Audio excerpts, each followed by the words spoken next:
Welcome to another episode of On the Clock. We're here with your hosts, Raul Lascano and George Martinez. You're on the clock.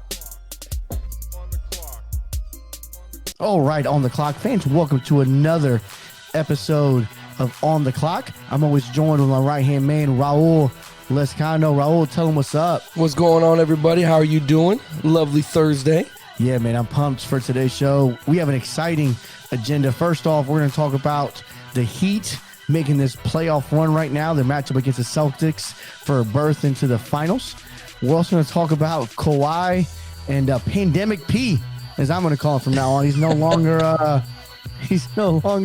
big time P or playoff P. He's Pandemic P in the Clippers. Choke artist there. We're definitely going to talk about that. And also the Hall of Fame nominees list came out. A very, very impressive list. We're going to go through it, talk about who makes the cut, who doesn't as far as first-time ballot Hall of Famers. And then lastly, we're going to talk about our NFL preview for the weekend. Got a couple big-time matchups we want to discuss. And then the biggest surprise we got for you guys tonight is Cyril, Grayson, receiver from the Tampa Bay Buccaneers, is going to join the show, talk to us about what it was to play in New Orleans, his first game, what it is to play with Tom Brady. He's played with some greats throughout his career. We're definitely chop it up with him. Go and have a seat. Sit down with us. You're on the clock. All right, man, Raul. It's been a good week, man. I'm excited for another show. Absolutely. I know you're pumped. Yeah, man. As a Miami guy, your Heat have been on fire. rolling. On fire. So, quick thing, and I think it's because I know it's because the Heat are just playing magical.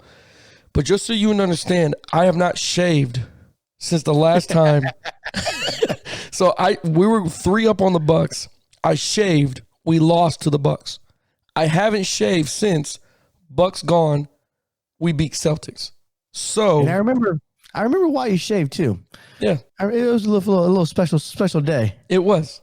So I'm not doing that no more. I'm done. I'm gonna let this beard grow. I'm gonna look rough until I figure out. And now, if we lose and I'm rough, then I'll shave. But I'm not shaving. But the Heat have been freaking on fire, bro. On fire. You know, the one thing that doesn't get talked about enough with the Heat, yes, Jimmy Butler is not elite, but he's great. I think he's getting into this elite conversation right now. Eric Spoelstra has got to go down as one of the all-time best coaches to coach because this guy has shown the ability to not just handle Hall of Famers and Dwayne Wade, LeBron James when they made their run, 10 years ago, whenever it was. But also, he's coaching his butt off right now with, if I took Jimmy Butler off this team and talked to a non-Heat fan and said, name 4 starters on the Heat besides Jimmy Butler, you may get Dragic. You might. You may get him. Right. I don't even know who the 3 are. It's Crowder, Hero, it's Bam. What I mean? Yeah, we got some. And you're right. You're absolutely right. He doesn't get talked enough. I think the Clippers were getting talked about a lot, especially Doc Rivers. Way too much. And I don't know, man. You hit it right on the head. He is doing an amazing job. I don't know what he's told them. I don't know if they're bought in this culture. I don't know what's going on, but just watch the game. It's not even. I don't know. It gives you this old, style that they're doing. Like, they're just scrapping, man. This isn't even a finesse kind of game. We're just scrapping. To see Bam go up and block in overtime. Nice. Oh, my. I know LeBron's was great when he bammed it off the backboard. That's still memorable, but Jesus, this is definitely up there. And Magic Johnson literally tweeted out the greatest block he's ever seen in a playoff game. And tell me if that wasn't. I mean, did you see his wrist? That's what changed the game. Bro, it's in overtime. Tatum has a clear shot. All the way backwards. Oh, my God. He's in the freaking – it could have been goaltending. He's in the freaking rim getting ready. And oh, my God. What a block, man, too. But that's the little things, right? That's the little thing. He could have just jumped and let the guy – That's effort. That's effort, man. You can't – I don't know if you could coach that. And if he is coaching it, Eric Spoelstra. Culture teaches effort, man. Yeah. Because when no one's looking, when it's easy not to do it, because that would have been easy not to do it, right? A lot of guys like, I don't want to end up on a poster. I'm going to be selfless. I'm going to be about me, right? I'm going to be selfish here. I'm going to get out the way and just duck through and not end up on a poster, where this guy's like, no, he's not going to dunk the ball. Bro, he's going to go through me. He's going to go through me to dunk the ball. They don't give up. They don't. And I'm talking about we were down what? We were down 14 points, I believe. At least. Worked our way back in there, found a way to freaking get the points, get to the line, and we're tied up. It's overtime. I'm like, yo. And the Celtics, no, they're a good team. Oh, man, they're hustling. But, bro. They got guys all the way, all over the field, all over the court. They got guys between Tatum and you got Walker. I mean, you got some guys that are playing over there. They're playing very, very well. And the Heat, again, they're a scrappy team. Again, back to your point, they're playing that 80s, 90s basketball where they're playing ball control offense. They're playing great defense. They're taking their shots when they need to offensively, but they fight for every loose ball. They're getting every rebound. They're boxing the boards up. They're getting the second chance points. I mean, they're getting it all. And then, obviously you got to need a little luck. You need someone to be uncommon during the situations. And I think Hero, he's a rook. Yeah, he's a wild card. He is. And he's knocking down shot after shot. I mean, in that same game, right? They're down, I think 4, and he pulls up with a 3 with like 2 seconds left on the clock to put him within 1. And this is ice cold veins from a rookie. Yeah, he's gonna have a bright future. That talks about Eric Spoelstra and his coaching. On the other side, okay. Now I like Doc Rivers. I think Doc Rivers is one of the best player coaches that are out there. I do too. But Doc Rivers also owns the NBA record. I'm a stat guy. I like to give you stats during our show. Owns the NBA record for the most 3-1 blown leads in NBA history. No way. Well, he has blown a 3-1 lead 3 times, with this most recent one being number 4. No one has more than 2. He has 4 blown 3-1 leads. So who do we blame though? Because he's not playing the game. So he's got to coach the game. We talk about effort. I've heard nothing but talks for the last 3 years about Kawhi Leonard being the guy in the NBA taking over the world. Right. There's no freaking way that you can even have this guy in a conversation anymore. Now remember, my GOAT is MJ. I still think LeBron is great for this generation. I still think he's phenomenal. But listen to me, Kawhi Leonard finishing 14, 6, and 6, and 6 for 22 shooting is freaking. Put it like this: he was 1 and 10 in the second half. Him and Paul George had 0 points in the last 6.5 minutes of the game. In the second half of the series that he's played, with the first series and now this one, he's only averaged 9 points in the second half. That's not a closer mentality, man. It's closer mentality. This begs the question, George, because it's more than just basketball, right? When we're coaches, we can tell when there's something going on more than the sport. You could tell when it comes to football. You can see it from a mile away. When Antonio Brown was going through his stuff on the field, we knew, okay, something's going on with him mentally. Something's happening. Odell Beckham now being shopped around from the Cleveland Browns. Something's going around in the locker room. Kawhi Leonard not playing like Kawhi Leonard lets me know I don't think he wants to stay in LA. I don't think he wants to play there, because there's no way you're supposed to be the guy and you got 2 points, 2 freaking points in the second. Like, bro, you're not even trying. We talk about effort, right? There's no effort there. None. So what do we do? How does Doc get that out of him? You had Paul George hitting the side of the backboard on a wide open 3. And those are the things that spark those freaking Facebook posts that me and you get involved in with the NBA's rigged, right? Because you make it to the NBA all your life and it hits you off the back. Bro, my freaking 10-year-old son can shoot that. Like, there's no way, bro. There's no way. Wide open. Right, man. Wide open. And even if he misses, hit the rim, it wasn't even close. It wasn't even close. No. So what is Pandemic P, what we call him right now? What is Paul George doing? What was Kawhi? I didn't think there's no chemistry there. They're talking about, those guys play longer together. Bull crap. No, so for me, and I said this all along when it comes to Pandemic P, as we're going to call him now, and Kawhi, personality-wise, they're the same person. They're very monotone. Really? They're very laid back. There's no fire in them. So I'll give you an example. LeBron James, you can tell LeBron James is pissed off at a teammate. You can tell when from a mile away when a teammate makes a mistake, he gets in him a little bit. He lets him know he fucked up, but he tells him what he needs to do to be better. Right. You see Kawhi and you see Paul George, they just disappear. Right. They walked off. Put it this way. Kawhi Leonard and Paul George left the bench and the game wasn't over. Right. Just went to the locker room. They're still, I think it was a few seconds left in the game. They just walked off. It's like, oh, this is over. And they walked off. That's what I'm talking about. You know, going back to Doc Rivers, again, I like him as a coach, but he has a trend also. How are you up 3-1 4 times and you can't close it out? He has the worst record in closeout games in NBA history with a 37% win percentage on closeout games. And that's what I'm talking about. He can't coach a closeout. Yeah. He can't coach a closeout. And, you know, you feel bad for the Clippers. It's been 50 years. Jesus. 50 years since they've been in just the Western Conference Finals. We're not even talking about the finals. We're talking about their own conference finals. Right. 50 long years. What do you do with the team? Do you break it up? Do you fire Doc Rivers? I don't know.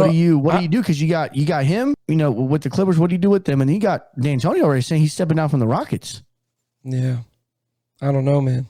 I don't think you fired Doc. I don't think this is a Doc issue.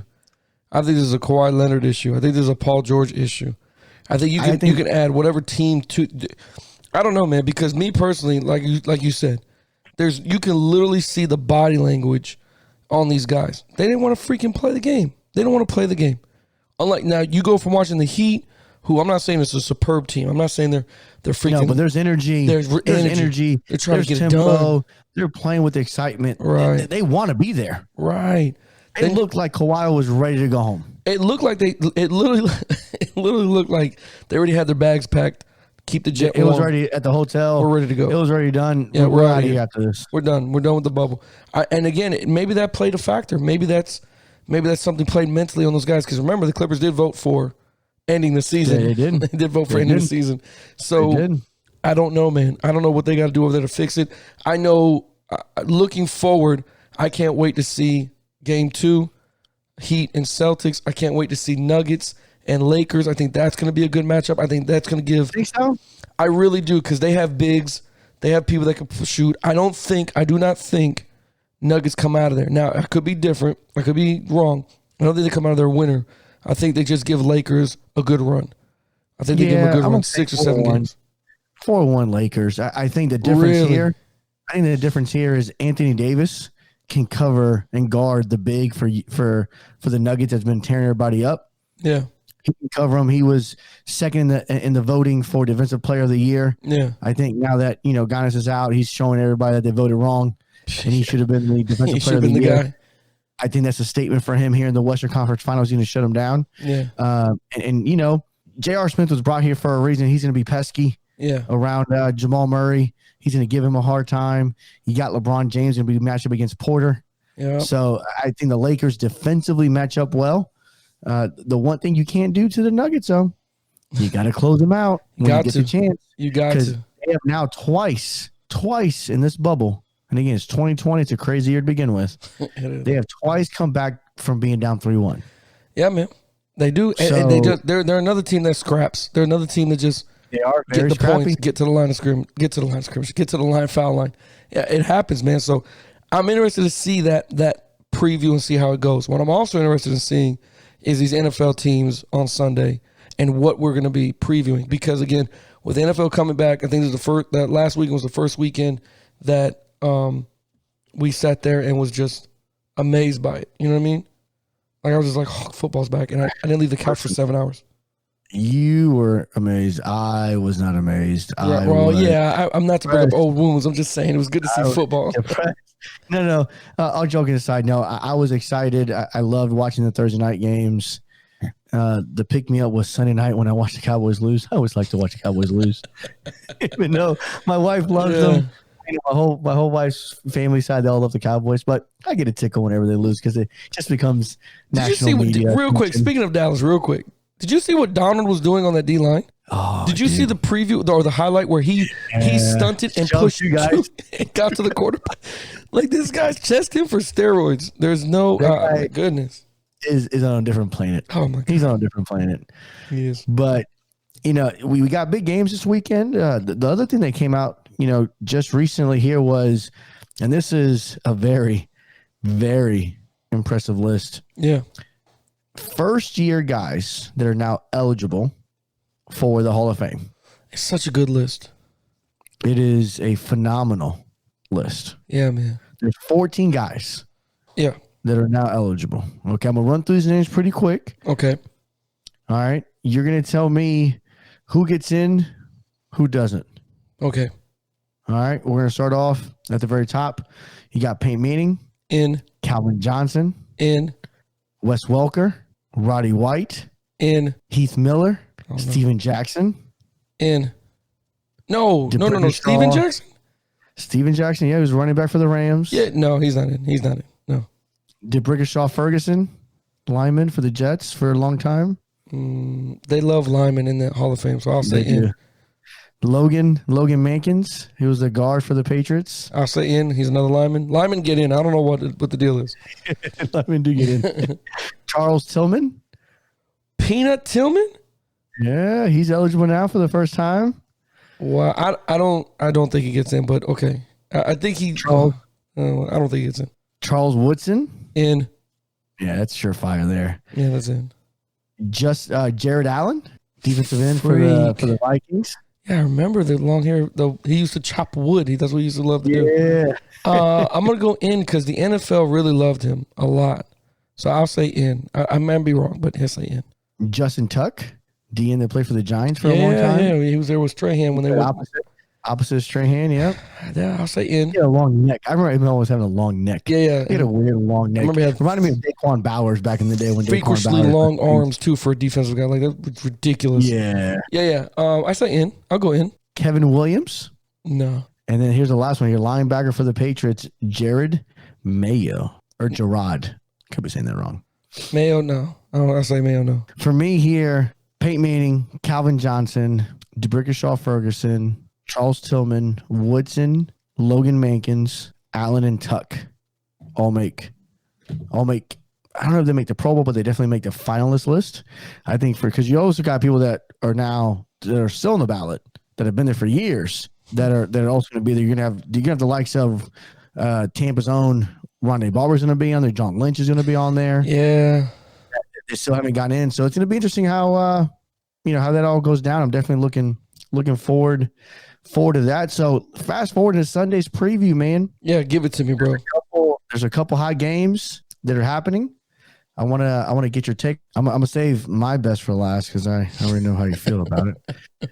But first up, we're gonna talk about the Sunday night game. I think this could be, and again, I'm a Buccaneer. Yeah, but this could be the backup Super Bowl option if my Bucs don't make it. Is the Patriots in Seattle? That's a good game. That's gonna be a good game, man. Cam Newton against that defense now with Jamal Adams flying around. You know, Jamal Adams had like 18 tackles. Yes, this past week. Freakish. Every time I saw a tackle be made, I'm like, oh, there's 33. It was Jamal Adams. Always getting off a pile. Yep. I take New England in this. You take New England? Yep. It's in Seattle now. Yeah, but there's no fans. It's not. I'm not worried about the 12th man no more. I know that. Oh man, that makes such a big difference. Yeah, it does. And everybody that we've talked to says that it feels like a joint practice / type of atmosphere. So if there's no 12th man, I'm gonna take New England. I'm gonna take Cam Newton. I want to see. And it's a good defense. It's not a bad defense, but I want to see Cam Newton. I'm rooting for Cam Newton this year. I really am. So I'm gonna take Cam in that game. All right. So the next one I'm gonna give you is a very easy playoff game already, week 2. Sure. Baltimore Ravens and the Houston Texans. You got Deshaun Watson, the batter of the of great quarterbacks here, up and coming quarterbacks in our league. You got Lamar Jackson, Deshaun Watson here. Who takes this one here? To me, it's easy. Yeah, after watching Baltimore and how freaking Lamar Jackson just completely shredded Cleveland. I don't know, man. I'm going to take that offense is still rolling high. They're still moving. They're throwing. I actually saw him throw some balls I didn't see him throw last year. Yeah, I agree. As a passer, I was watching that game also. As a passer, he looked like he's evolved. Oh, he's yeah. continued to evolve from year 2 now on to year 3. Usually that third year for quarterbacks when everything starts to click for them as far as coverages and ball placement. I think for him, the biggest thing for him was his ball placement, where he placed balls when receivers were running their routes. So, yeah, I think that's an easy one. I think Baltimore definitely runs away with this. I got to try this again. Yep. I got to try this again. I'm ready. I know you're going to say so. Let's go. Bucks, Panthers. It's at Ray J. It's a home opener. Again, no fans here either. I'm going to let you give your piece first on this. Who do you think wins and why? So, I think the Bucks win the game. I think the Bucks win. All right. I think the Bucks win the game. And I'll tell you what else. If they don't win this game, if they go down 0-2, fire everybody. The city is going to burn down. They're gonna and then I'm gonna have Bishop Cummings come over, pour water on the microphones on my computer. Oh, yeah, yeah.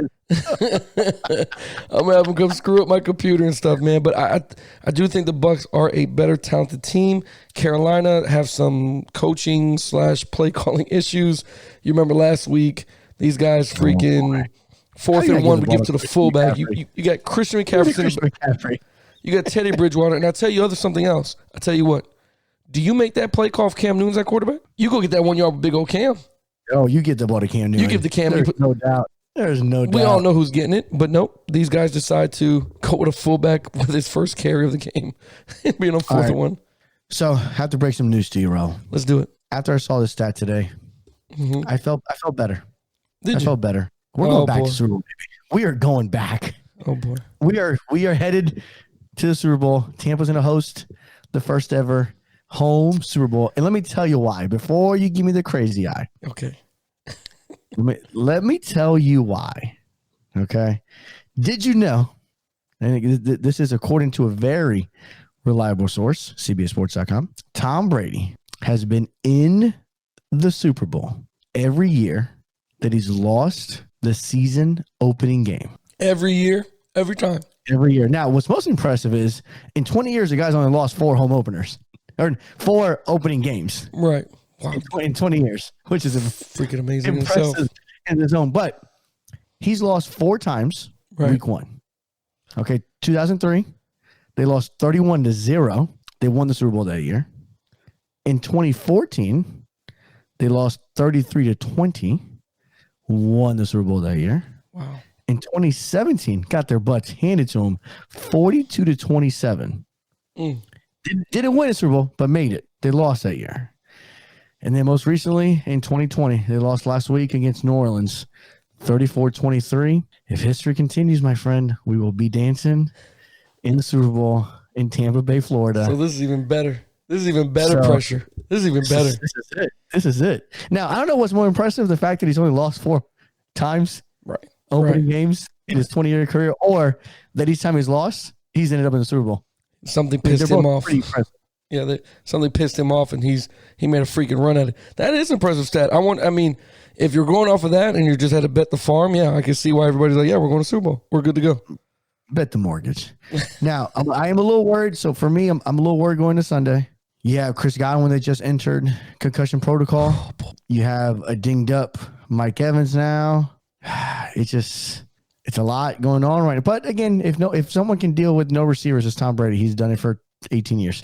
Well, and again, I have Gronk on my fantasy team, so it'd be nice to get more targets than just freaking one. It would. Yeah, Tommy Boy.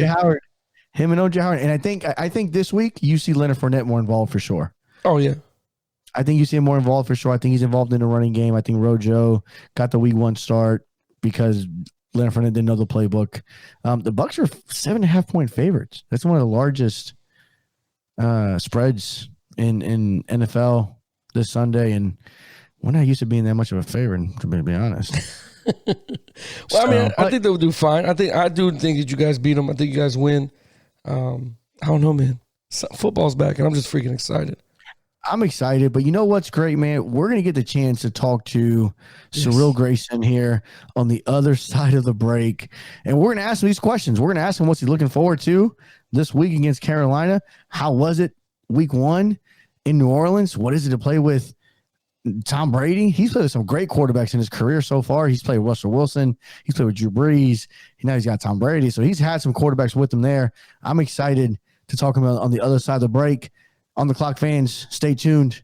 You're on the clock. Hey, On the Clock fans, you can check us out on all social media platforms by searching On the Clock Radio. You don't want to miss it. Especially go to our website, otcsportstalk.com. We have merch up there in the store. You can order whatever you want. We got everything for the kiddos. We got everything for the husband. We got everything for wives as well. Go ahead and follow us. Hit like, leave comments, rate all that we want. We know you're going to love it. You're on the clock. Niggas been counting me out. I'm counting my bullets. I'm loading my clips. I'm writing down names. I'm making a list. I'm checking it twice and I'm getting them. All right, On the Clock fans, we have our very first Tampa Bay Buccaneer receiver. Mr. Grayson joins the show. How are you doing? I'm doing great. Thank you guys for having me here. I'm doing good. Just kind of enjoying my off day. Get my body ready to go for the week. What are some things you do to rejuvenate after a game, man? Like, I've always wondered, is it an ice bath? Do you do the old school, I just want to sleep? What are some things that you do on your off day, man? On my off day, I wake up a little bit later. Right. I go in. I actually kind of get a workout in. I think it's always good to get a workout in, and then I usually have maintenance. If I need to ice or something like that. I'm not really much of a cold tub type of guy. I'm kind of scared of the cold. And the trainers and stuff always mess with me about that. But I'm instead of getting in like a cold tub or ice buckets, like I could do the ice, but it's because you wrap it on you and you can't take it off. But other than that, I'm kind of scared of the cold. But lately I've been trying to get myself used to it in a way.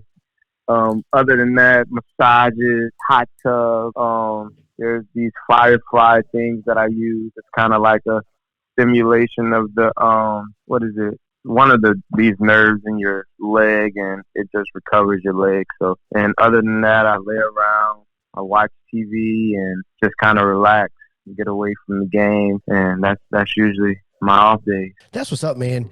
And, I know they moved you late from the practice squad up to the active roster going into the game against the Saints.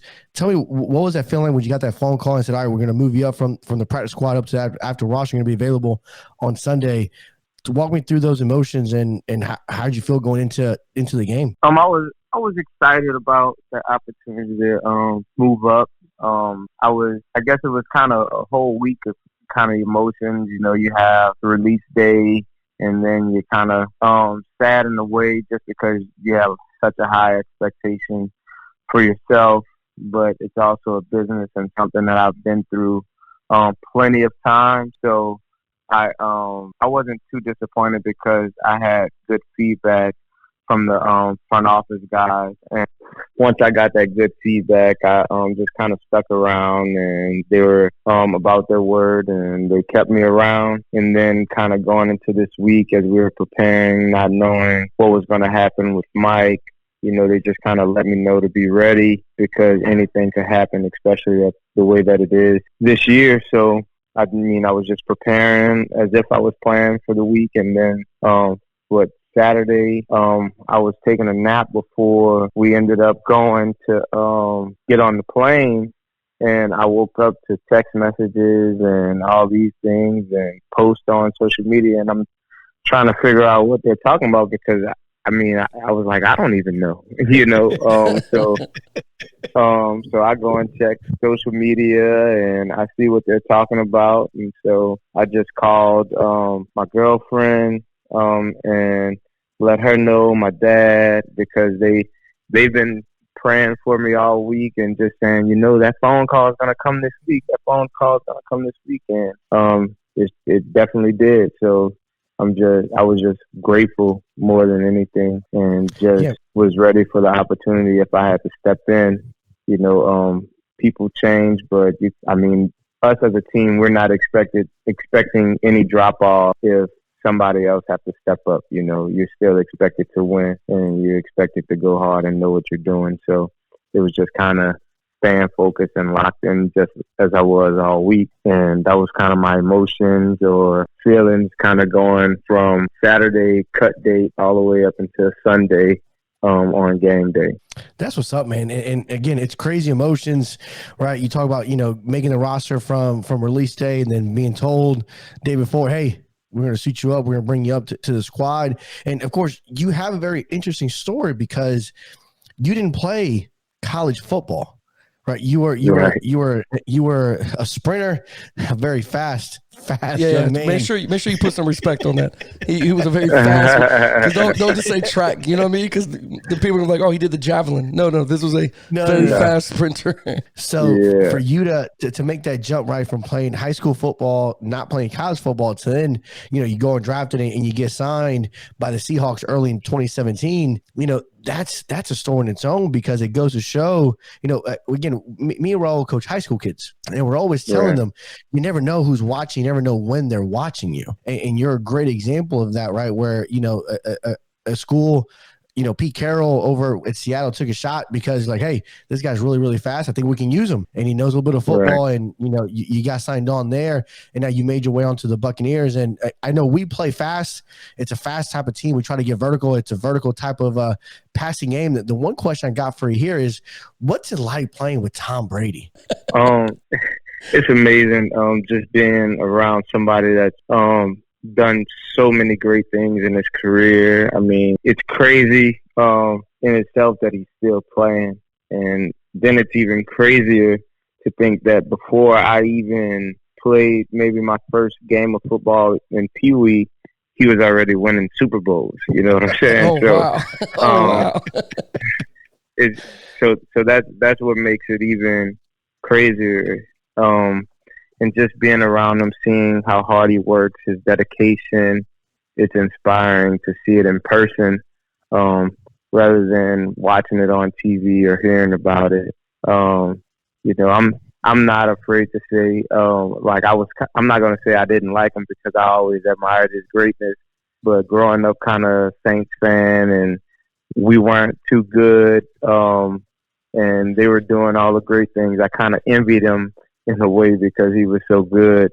And my cousins and stuff like them. And I never really understood people who grew up in a certain place and hated the team that was from their hometown. But that's another story in itself. Right. That's a whole nother podcast episode. But they loved them, and they always, talked about him. And all my friends always been Tom Brady fans. So it's kind of a dream come true for them that I'm on the team with them. They get to root for me and their favorite player. So it's amazing, though, just seeing how he works, how he sees different things. And I just kind of think about it like, how many defenses have he seen? He knows everything that's going to happen. It's not a defense that you can put in front of him that he hasn't seen. He kind of knows exactly where to go if this happens. But it's also interesting to see like him learning a new offense and how he's approaching that as well. I mean, he's been in the same offense for 20 years or 19 years, however long. And now he's learning a new book for the first time. So you also see how dedicated he is in trying to learn, and him taking the coaching as well. So it's definitely cool. Man, and again, I to hear you say I was playing Pee Wee football when he's there, yeah, that's like a true, that's like a really true statement. Like, man, he's seen a million defenses. I wonder what he's afraid of too. Like, what defense are you afraid of? You know what I mean? But, right. What I wanted to ask you, I'm going to switch gears here from football. I'm going to switch gears to something else, man. So I saw that you like to cook. Is this true? Am I reaching when I say that? But because I saw you in a full-fledged, like almost a chef outfit, cooking food, and I was like, oh man, my guy's a chef. What is he doing right now? Yeah. Is that something that you like to do on your off time? Yeah, I'm gonna call it an aspiring chef. I guess that's the right word for it. But it's something that I've always done growing up. I've always kind of been good at cooking and stuff like that. And, you know, pandemic and social distancing and having to stay home brought out like a lot of new things for people. And so I usually always cook, not really thinking about the recipe, just kind of grabbing things and putting it together and all of that. And then this off season when we were off and I had so much downtime, you know, I had a personal chef that would cook for me. And, you know, I kind of started thinking like, man, like maybe I could do this. And then so I built a relationship with her, Chef LaBombe in Houston. And we just started kind of thinking about different things and maybe starting a food truck and all of these things. And I just started cooking and then started recording and posting a lot of pictures, and I got a lot of good feedback. I actually had a gig to go and cook for someone's party, and I've been getting a lot of inquiries and stuff like that. But they kind of, if I do, you know, get in the inquiries, it's gonna cost a lot of money for me to go because they kind of gonna get a 2-in-1 package. You know, it's kind of like a celebrity chef in a way. That's true. No, you're right, man. Yeah. But yeah, it's definitely one of my hobbies. Something that I can do to get my mind off of things. And now that we don't really get dinner anymore at the facility because the camp is over, I think that's what I'm going to start doing with my time after I get off. At least 2 or 3 days out of the week, I'm going to try to chef it up and see if I could get some good things going. That's what I'm talking about. So me personally, the reason why I bring it up is because George doesn't believe this. I've told him 1,000 times. I'm a barbecue grilling master. I don't know if that's an actual term. I don't know if that's an actual degree, but like I told him, I said, man, you don't want to come over and mess with the barbecue skill because that's my skill set. Like I can make pasta. That's your thing. Yeah, that's my niche. Like I can make pasta and I can do all that stuff and I can bring in the basil and the freaking oregano and I can put all this stuff together. You know what I'm saying? Because I'm Cuban, Italian, and Argentine, so I got a good mixture and idea of what we. Yeah, you got a good mix. Right, so I can switch it up. You know what I mean? But that's what my thing is barbecue. If you had to go to your go-to meal, all right? And you mentioned earlier your girlfriend. If she was like, look, you got to cook. This is it. Which ones do you just knock out the park? Like, you know what? This is the Grayson special. I'm going to go ahead and make this. You don't know nothing about it. This is a family recipe or whatever. What's your go-to meal that you're going to make? Oh, let's see. My go-to meal. I really like to make brunch food. I can do some really good lamb chops. I can do good steaks too. I kind of do a reverse sear. I like mac and cheese. I can make good mac and cheese. Just all brunch food. I like breakfast so much. I also have a lot of different French toast recipes that I like to dive into. Oh man. Let's see. See, I messed up. I messed up. I opened up Pandora's box here. Did you see it? I opened up Pandora's box. He was like, I got several French. I thought there was only one way to make French toast. Yeah. I was like, uh-oh. I have like some stuffed French toast. I have like topped French toast, all type of stuff. Yeah. What else? Man, I just love to cook so much. But I would say I like to try like new things. I like to try. I'm not like let's cook the same thing over and over. Yeah. I want to try new recipes from different cultures and try my hand or at least somewhat like that and maybe do it with a little twist. Okay. Yep. There's nothing wrong with that because, and again, I don't know if I want to sit there and say this out loud, but I think I'm gonna have to challenge you, bro. Oh boy, like you're gonna have to challenge me. Like clearly, it's not gonna be breakfast. Because when you said lamb chops, and it's actually rewards. Because if I lose, I still get to taste a good meal. You still get a good meal. Yeah, I still get a good taste. That's true. So it's not a bad thing, but that's awesome, man. That's what I'm talking about. Yeah. Now, one thing I want to ask you, switching back gears one more time here to basketball. You got a couple teams that are in the bubble here trying to get their ways to the finals. Who are your two favorites to make it to the NBA finals? Should I pick a team or should I be honest? It's up to you, man. Just so you know, we're two guys that drink Corona beer and eat Hot Pockets. So we're not. You be honest with us. Football, that's right? It. Yeah, that's pretty much that's the pinnacle right now. Yeah, the truth is, I could care less. who wins and stuff like that. I mean, I guess I want to see AD and LeBron win, just because AD was in New Orleans. Right. But I haven't really been paying too much attention to it. I always actually start watching basketball around the playoffs, a little bit here and there, but basketball plays so many games that I can't really keep up with it. So I can't even really say that I'm just like a fan of a certain team, and that I try to support the teams where I'm at. But yeah, I can care less who wins. There you go. Hey, no, man, that's okay, because me and George, like, we cover sports. You know what I mean? But at the end of the day, if I miss a Lakers game or a Clippers game, I'm gonna be okay. I'm not gonna. The end of the world's not gonna happen. You know what I mean? I'll be okay. Right. That's good. Exactly. Now, the one thing I do want to ask you here is, you get ready for our home opener here, coming up this Sunday. You got Carolina coming into town. I know we're looking at it as a bounce back type of game after playing New Orleans.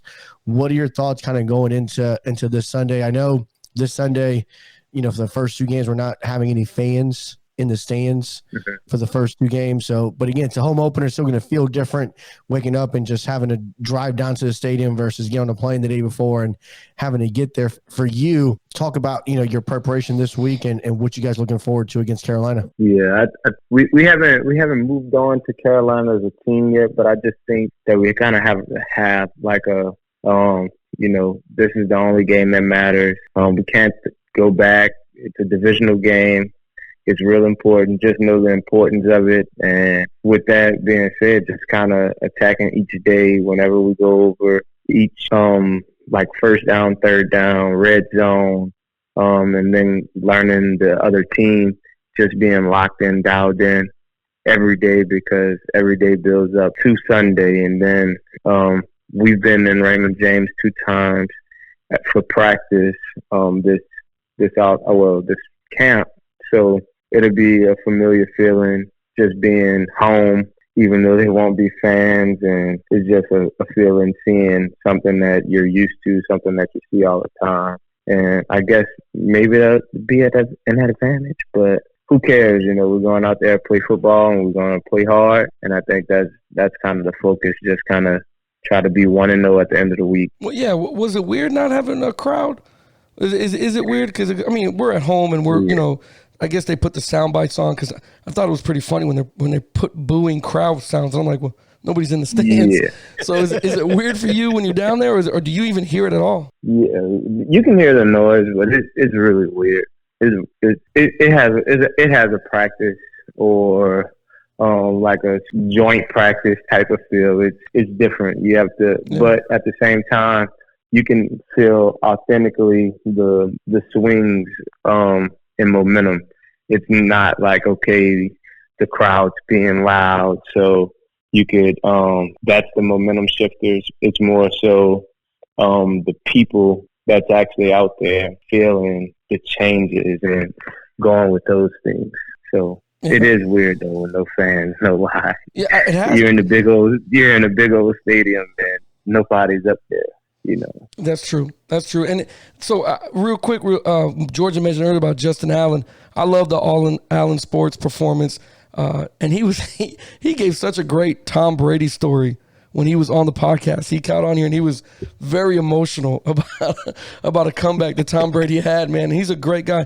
What are some things that he's been doing with you, training wise, that you're like, oh wow, this is nice? You know what I mean? Like, is it something different, or has it just been, wow, he's really getting the full body type of workout that you need. You know what I mean? Yeah.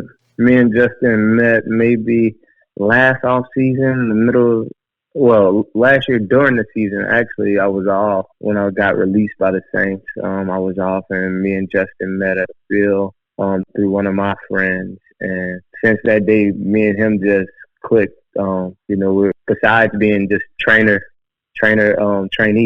we've been friends. He called me for important stuff that's going on in his life. I do the same thing. We keep in contact all the time. But as far as like the training that's going, it's just specific to everything that we're doing in the game. It's working on balance. It's working on the things that I want to work on, specifically strength. And what I like about him most is that we kind of focus everything around the game.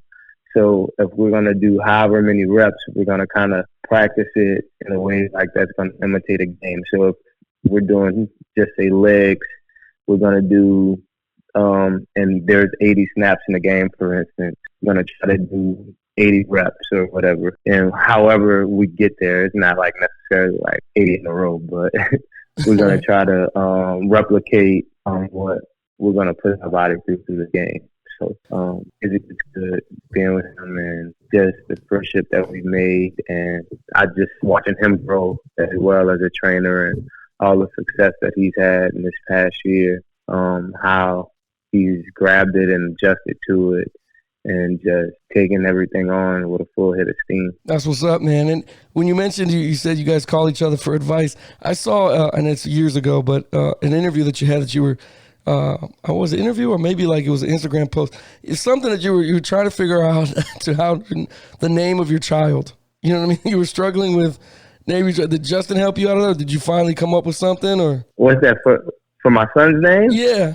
Justin didn't help me with my son's name. I don't even remember what you're talking about right now. Honestly, but there was like a video that you were talking about. You were trying to name your son, and then you were like, "Man, I'm struggling with naming my son." It was like a short 30-second thing. I was like, wow, I didn't think about that because I got 4 kids and I went the wrong way. I went ahead and just named them all J names. I just gave them the first J names. I was so lazy. I was like, yo, name him Jordan, Jaden, Jada, Jalen. I think we're all good here. Everybody happy? Good. Let's move on. I don't remember, but naming a kid was really hard. Yeah. I didn't have a name for my son. He was born and we didn't name him probably until the next day. Like he went 24 hours without a name for sure. What'd you settle on? What'd you guys decide to do? His name is Kyrie Amari. But it's spelled kind of just like my name, right? Except with an E at the end. So like spelled like Kyrie Irving, but with a C. That's dope. That's dope. So that's good, man. So. Hey, I didn't know if I wanted to name him a junior.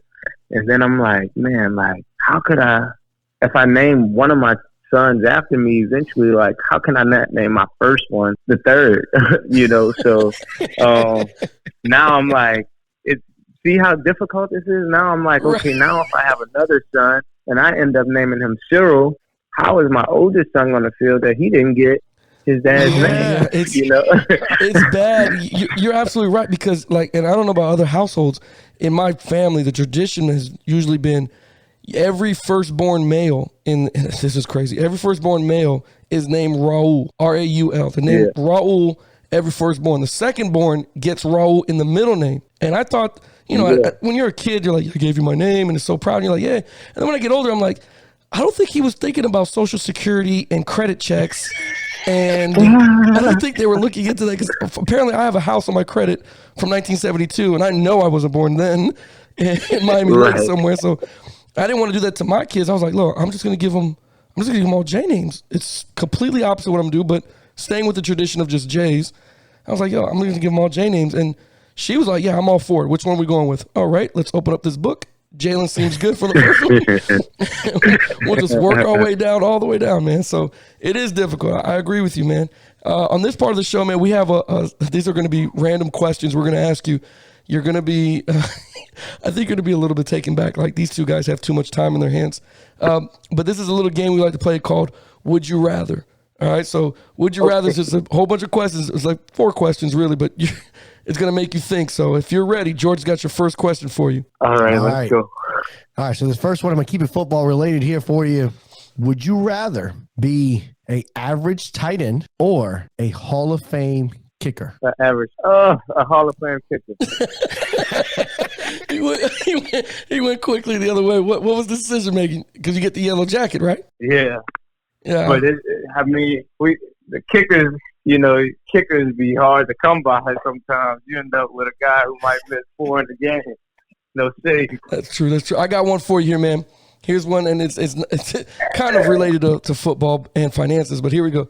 Would you rather stay the age you are physically forever or stay the way you are now financially forever? I would stay physically how I am. Yeah. Ooh. Yeah. because I can still make the money. You know what I mean? Like that's not, Yeah. I agree. I read the question. I was like, yeah, I'm gonna go with physicality. And I want some more money, so I don't want to limit myself either. That's true too. You know, I didn't think about it that way. That's true too, man. All right, so this one here, I'm actually going to go off of something you said earlier today during the show. Okay. Okay. Would you rather be a Pro Bowl wide receiver or be named among the greats in the chef industry as one of the top cooks in the country? Oh, I'm gonna be a Pro Bowl. I'm gonna be a Pro Bowl wide receiver. Yeah. I'm going with that too, man. I can reach the other goal. I can really, that's like he basically asked you, would you like to join Dancing with the Stars? That's what that was. Like nobody wants to. I can do that after I become great. That's what I would do. All right, man. Here's one for mine. This is my last one. And George probably has one more for you. But would you rather listen to your least favorite song on a loop for a year, or never listen to any music at all for a year? So one more time with that first part. Okay. See, you didn't think it was going to be that tough of that type of a Monday, but here we go. Would you rather listen to your least favorite song on a loop for a year, or never listen to any music at all for a year? Man, let's do no music at all for a year. Right. What is your least favorite song? Do you have like a song that you can't stand when it comes on the radio? Nah, but I do know like a lot of songs or a genre of music that would probably annoy me. Probably like if I have to listen to anything electronic for the rest of the year on repeat. Yeah. I don't want to do that. You're gonna laugh at this, man, real quick. I love hip hop. I love freaking R&B, but the song that I least like right now, and it's because I have a daughter. I don't like that Cardi B and that Meg Thee Stallion song at all. Oh man, that's a vulgar song. And you know what's funny? I grew up in the days. All fathers hate that song. I grew up in the days of Trina and Foxy Brown and Little Kim, and I'm like, oh wow, this is. Until I had her, I'm like, this is vulgar. That is somebody's daughter, buddy. I can't do it no more. I don't want to hear this. And then as soon as I hear from the top, no, we're not. Change it. No, we're not. No, Change no. Turn it off. Yeah, don't you dare. Turn it off. Right. Come here, listen to this Christian music. We're going to listen to gospel. Come here, honey. Let me teach you about the Lord. Yeah. All right, there we go. This last one here, and then we'll get you out here and get you going. And this is going to be a tough one for you. Would you rather go into your past and meet your ancestors, or go into the future and meet your great grandkids? Yeah, these are tough, buddy. I'm gonna go into the future and meet my great grandkids. Yeah, we got. That's what's up. I told Jordan, I gotta see what kind of legacy I left here. I gotta. That one wasn't that hard. All right. Well, I can. The way I'm gonna go into the past, I'm just gonna keep asking. I'm gonna ask my grandmother. So, who was what was your dad like? Right. And what was his dad like? That's gonna be good enough for me. Yeah, that's right. That's right. And for me, I don't want to go back and see some slaves. It's probably gonna make me mad. Then there's that. Yeah, then there's that. I'm gonna be like, then there's that part that I don't want to think about. So. Right. I'm going to avoid that and see if we made any progress in the future. There you go. Right. So. That makes sense. So. That makes sense, man. Hey, so I don't want to hold you up any longer, man. Thank you for participating with Would You Rather, that game. Listen, man, I'm excited to see everything you can do. I've been watching the highlights. I've been watching the workouts, and I'm a fan of yours, man. And that's why I told George I really, really would love to have him come on the show. So thank you for taking the time. I know, especially on your off day, bro. Thank you so much. Yeah, man, definitely appreciate it. No problem. Thank you guys for having me. Yes, for sure. All right, man. You be safe, heal up, enjoy the family, and I look forward to seeing you on Sundays, bro. Yes, sir. Hey, On the Clock fans, man, that's all the time we really have for you guys today, man. I really, really want to say thank you to our special guest, Cyril Grayson, for coming on the show. What a great insight on being a football player for the Tampa Bay Buccaneers. What an exciting time to be playing for the Tampa Bay Bucs. So I really appreciate you coming out. I really appreciate you talking to us. And I really hope you take me up on this challenge to go ahead and barbecue or have a cook-off, because I definitely want to see what you and the other Bucs can do in the kitchen, man. But had a great time. Really loved it, man. Yeah, man. Good luck on Sunday. Let's beat Carolina. Let's get to 1-1 on the season. Pretty pumped to see him play this Sunday as well. If you enjoyed today's podcast, go ahead and hit follow. That way you get notified about our show when we got new episodes coming out. Follow us on social media by simply searching On the Clock Radio. Visit our website at otcsportstalk.com. Find us on Facebook. Join the debate at OTC Sports Talk on Facebook. Until next time, you're on the clock.